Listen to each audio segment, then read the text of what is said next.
Hello friend, मैं शिशिरा ही स्वागत करता हूँ एक बार आपका फिर से आज के इस ट्यूटोरियल में।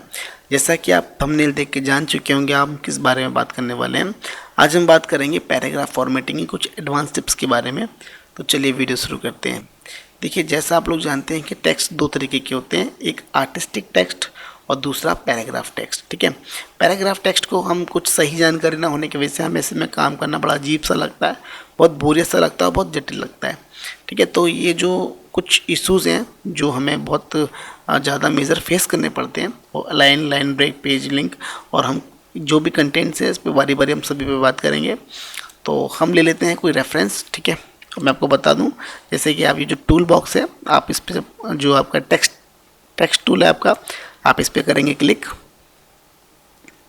और आप इस पर जब जो भी टाइप करते हैं वो कहलाता है आपका आर्टिस्टिक टेक्स्ट। ठीक है, और जब आप इस पर दोबारा क्लिक करते हैं और आप एक पर्टिकुलर एक एरिया डिफाइन करते हैं कि आपको इसके बीच में ही टाइप करनी है, क्योंकि जो आर्टिस्टिक टेक्स्ट है उसकी कोई लिमिट नहीं होती है। आप उसको एक जगह से स्टार्ट करेंगे तो वो टाइप होता ही चला जाएगा। ठीक है, जब तक आप एंटर नहीं करेंगे। और इसमें एक पाथ बना होता है, एक बाउंड्री होती है कि आप इसमें जब जो भी टाइप करेंगे वो एक जैसे ही कर्सर जो यहाँ आएगा उसके बाद ऑटोमेटिकली दूसरी लाइन क्रिएट हो जाएगी। ठीक है, तो यहाँ मैं दोबारा से इस पर एक पाथ बना लेता हूँ, यानी कि एक फ्रेम क्रिएट कर लेता हूँ जो मैंने रेफरेंस विकिपीडिया से लिया है। ठीक है, तो हम सबसे पहले जो बात कर रहे थे वो है हमारा अलाइन। ठीक है, अलाइन, तो अलाइन के बारे में बात कर रहा था। जैसे आप कुछ भी क्रिएट लिखते हैं या फिर आप कहीं से पेस्ट करते हैं कोई भी मटेरियल, या फिर आप कुछ भी टेक्स्ट टाइप करते हैं, तो आप देखते हैं कि वो जो उसकी सेटिंग है वो बहुत अजीब सी होती है। तो पहले हम जो अलाइन था हमारा, उसको पैराग्राफ फॉर्मेटिंग करने के लिए आप जाएंगे टेक्स्ट टूल पर और आप करेंगे क्लिक। यहाँ देखिए दो तरह के फॉर्मेट हैं। कैरेक्टर फॉर्मेटिंग की बात नहीं कर रहे हैं हम कर रहे हैं पैराग्राफ फॉर्मेटिंग की बात। मैं एक ट्यूटोरियल कैरेक्टर फॉर्मेटिंग पे भी बनाऊंगा, तो पैराग्राफ फॉर्मेटिंग पे मैं करता हूँ क्लिक। ठीक है, यहाँ आप देखेंगे ये जो फ्रेम की बात हो रही है ये हॉरिजॉन्टली और वर्टिकली। ठीक है, ये जो है सेंटर, यानी कि अभी जो आपकी टाइपिंग फॉर्मेट है वो सेंटर में है। आप इसे लेफ़्ट करेंगे तो ये लेफ़्ट से, और लेफ़्ट में जब मान लीजिए हम कोई नंबर वाइज कोई चीज़ कोई लिस्ट बनाते हैं तब ये फॉर्मेट अच्छा लगता है।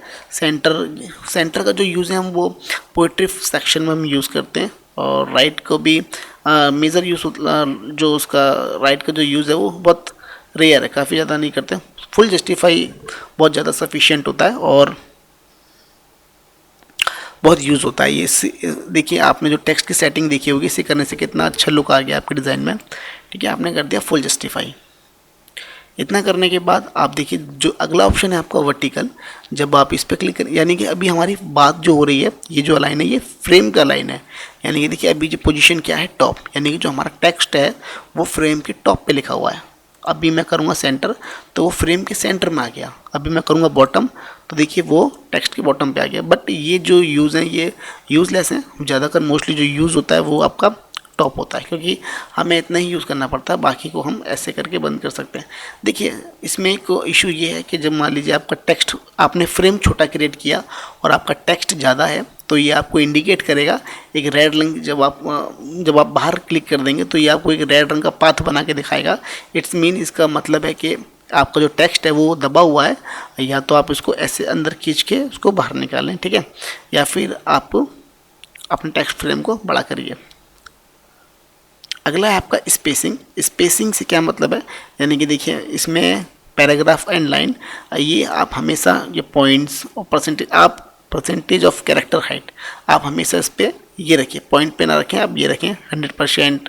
और आफ्टर पैराग्राफ और लाइन हम इस पे बात करते हैं अभी। बिफोर पैराग्राफ और आफ्टर पैराग्राफ और लाइन क्या होती है। जैसा कि आप लोग जानते हैं कि पैराग्राफ क्या होता है। पैराग्राफ ये है, ये पूरा जो एक पैराग्राफ है, जब हम किसी लाइन पे एंटर मार देते हैं, जब हम कंटिन्यू टाइप करते हैं और एंटर मार देते हैं, वहीं से एक लाइन क्रिएट हो जाती है। ठीक है, तो मान लीजिए मुझे अभी यहाँ हेडिंग बनानी है और मैं यहाँ टाइप कर लेता हूँ अबाउट अस। ठीक है, ये मान लीजिए कि मेरी अब अभी जी जब तक पैराग्राफ है, जब तक मैंने इसमें एंटर नहीं मारा, देखिए मैं एंटर क्लिक कर देता हूँ तो ये अब एक हेडलाइन बन गई। ठीक है, मैं ऐसे कर देता हूँ बोल्ड। और अब देखिए मुझे इसके बीच में थोड़ा सा स्पेस क्रिएट करना है, मैं 2 एंटर करता हूँ तो देखिए ज़्यादा क्रिएट हो गया। मुझे चाहिए थोड़ा सा। तो ये क्या है, ये लाइन हो गई, ये पैराग्राफ हो गया, ये आ गया पैराग्राफ आफ्टर पैराग्राफ, यानी कि पैराग्राफ के बाद, और ये पैराग्राफ से पहले। तो मुझे ये जो लाइन है हुरिकेन, ये जो लिखा हुआ है, ये जो लिखा हुआ है ये आपका पैरा है, तो पैरा से पहले का जो स्पेस है, ये आप देख सकते हैं, ये जो स्पेस है ये मुझे कम करना है। तो यहाँ भी कितना टाइप है, आपका जो कर्सर है वो यहाँ होना चाहिए। अभी ये कितना टाइप है, 100%। तो मैं क्या करूँगा, मैं इसको कर देता हूँ। देखिए हम दोनों चीज़ करके देखते हैं। मैं कर देता हूँ 20%। देखा आपने, कम हो गया, जैसा आप चाहते थे वैसा हो गया। और मैं इसे कर देता हूँ 200%, तो क्या होगा, देखिए वो ज़्यादा क्रिएट हो जाएगा। हाँ, और ऐसा आए तो आप घबराना नहीं, कंट्रोल W यानी कि रिफ्रेश। ठीक है, मैं इसे कर देता हूँ जैसा मुझे चाहिए था, 20%। तो ये हो गई पैराग्राफ के पहले की बात, है ना। अब ये है आफ्टर पैराग्राफ, यानी कि मान लीजिए अगर आपने कोई दूसरी लाइन यहाँ से क्रिएट की, लाइक मैं यहाँ क्रिएट करता हूँ ये, ठीक है। अब आप एक चीज़ देखिए, ये आपने देखा, ये अक्सर कोरल में आप कंट्रोल W भी दबाएंगे तब भी ये चीज़ हमें फेस करनी पड़ती है। आप देख रहे हैं, ये चीज़ हमें अब भी फेस करनी पड़ेगी।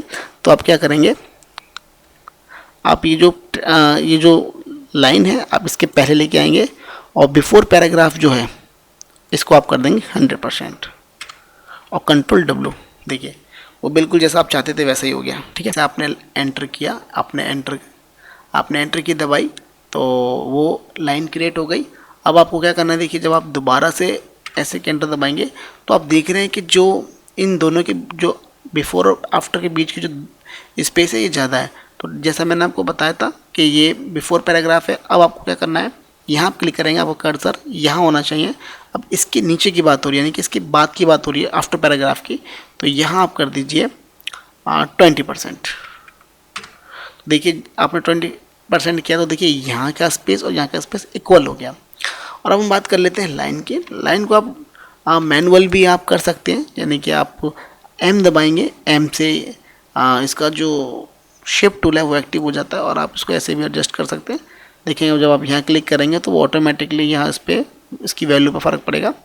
अदरवाइज़ आपको ऐसे 80%, ठीक है, 90%, जितना भी आप करेंगे वो एडजस्ट कर लेगा। अगला है आपका जो मैंने आपको बताया था, लाइन ब्रेक। लाइन ब्रेक से क्या मतलब है,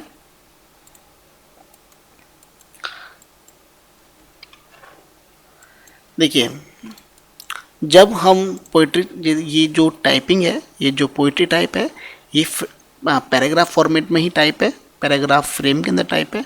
जैसे मैंने आपको बताया कि जब हम एंटर करते हैं तो नई लाइन क्रिएट हो जाती है। देखिए अब मैं इसको क्या करता हूँ, फुल जस्टिफाई। ये पहले से फुल जस्टिफाई है, बट ये जो है फ्रेम से यहाँ से बिल्कुल अलाइन नहीं हो रहा। तो ये क्यों नहीं हो रहा, क्योंकि यहाँ इसमें एंटर है। मैं F8 क्लिक करता हूँ और इसको मैं यहाँ ले जाता हूँ। अभी देखिए, अभी मैं एंटर करता हूँ तब भी ये नहीं हुआ। तो जब भी आप ध्यान रखें, जब भी आपको नई लाइन क्रिएट करनी है, जैसे मान लीजिए आपका जो कर्सर है, आपने वो पूरी लाइन यहाँ पर आ गया, और अगर आप चाहते हैं नीचे लाइन में आना चाहते हैं, तो आप क्या करेंगे, शिफ्ट के साथ एंटर करेंगे। ठीक है, शिफ्ट के साथ एंटर करने से क्या होता है, आपका वो अलाइन हो जाएगा। अब मान लीजिए मुझे ये वाली लाइन है, ये मैं होम इसके आगे आ जाता हूँ, ऐसे करता हूँ, और अगर मान लीजिए मुझे यहाँ आना है इसके नीचे, तो मैं शिफ्ट एंटर दबाऊँगा। ठीक है, तो आप इसका मतलब समझ रहे होंगे मैं क्या कहना चाहता हूँ। आपको जब भी नई लाइन क्रिएट करनी है, जैसे मान लीजिए मैं यहाँ से कर लेता हूँ, आपको मान लीजिए ऑफ से नई लाइन क्रिएट करनी है। ठीक है, अगर आपने एंटर डायरेक्ट अगर आपने एंटर दबाया तो ये यहाँ से क्रिएट हो जाएगी, मगर ये जो लिख रहा है स्पेन, ये यहाँ जस्टिफाई नहीं होगा। तो इसके लिए आपको क्या करना है, आप जब भी एंटर दबाएंगे, शिफ्ट के साथ एंटर दबाएंगे, तो देखिए वो ऑटोमेटिकली आ जाएगा। जैसे मैं आपको फॉर एग्जांपल इसमें समझा देता हूँ दोबारा से। अगर मान लीजिए आप स्टेप से नई लाइन क्रिएट करना चाहते हैं, अगर मैं सिंपल इसमें एंटर दबाता हूँ तो देखिए वो यहीं से ब्रेक हो जाएगी। बट अगर मैं शिफ्ट के साथ एंटर दबाता हूँ तो वो माई जो है ऑटोमेटिकली से अलाइन हो जाएगा और नई लाइन भी क्रिएट हो जाएगी। ठीक है फ्रेंड, तो ये आपने समझ लिया लाइन ब्रेक करना। दूसरा आपका पेज लिंक। देखिए आपने मोस्टली न्यूज़पेपर वगैरह में देखा होगा कि कुछ पैराग्राफ, छोटा सा पैराग्राफ जो मोस्टली जो मेन हाईलाइट हेडलाइन होती है वो लिख देते हैं उसमें, और उसमें लिखा रहता है इसका जो बाकी है वो इस पेज पर है या उस पेज पर है। इसके लिए मैं पेज क्रिएट कर लेता हूँ 3 4 5 6, ठीक है। मैंने यहाँ 6 पेज क्रिएट कर लिए हैं, और जो हमारा पेज 1 पे ये पैराग्राफ है, मान लीजिए ये मैंने थोड़ा सा छोटा ऐसे बना लिया, ठीक है। आपको पता है कि आपका टेक्स्ट इसके अंदर है, यानी कि इसे इंडिकेट कर रहा है। आप ये जो ब्लैक एरो सा दिख रहा है आप इस पर करेंगे, जब आप इसके ऊपर लेके आएंगे तो वो एक एरो सा बन जाएगा, आपको इस पर करना है क्लिक, और ये एक पावर क्लिप जैसी बन जाएगी। अब आप जाएंगे पेज नंबर 5 पे, और आप थोड़ा सा इधर एक पैराग्राफ बना लीजिए, ठीक है। और मैं इसे पूरा भी नहीं करता हूँ, मैं थोड़ा सा और कर देता हूँ। इस पर भी दोबारा क्लिक करेंगे और पेज नंबर 6 पर, ठीक है। तो अब इसका जो एडवांटेज है वो क्या है, जब इस पैरा पे क्लिक करेंगे तो ये बताएगा कि इसका जो शेष है, इसका जो बाकी का जो पार्ट है वो पेज नंबर 5 पर है, ठीक है। आप यहाँ क्लिक करेंगे तो देखेंगे यहाँ वो पेज नंबर 5 पर होगा, और जब आप इस पर क्लिक करेंगे तो ये बताएगा कि इसका जो शेष है वो पेज नंबर 6 पर, ऐसे करेंगे तो वो बता रहा है कि पेज नंबर 6 पर है। तो आप 6 पर आएंगे तो देखिए ये 6 पर है, और जब आप इस पर क्लिक रखेंगे तो ये बताएगा इसका जो शेष है वो पेज नंबर 5 पर है, ठीक है। और जब ये पूरा पाथ अगर आप ये पूरा इसको ओपन ऐसे कर देंगे तो ये कोई लिंक नहीं बताएगा।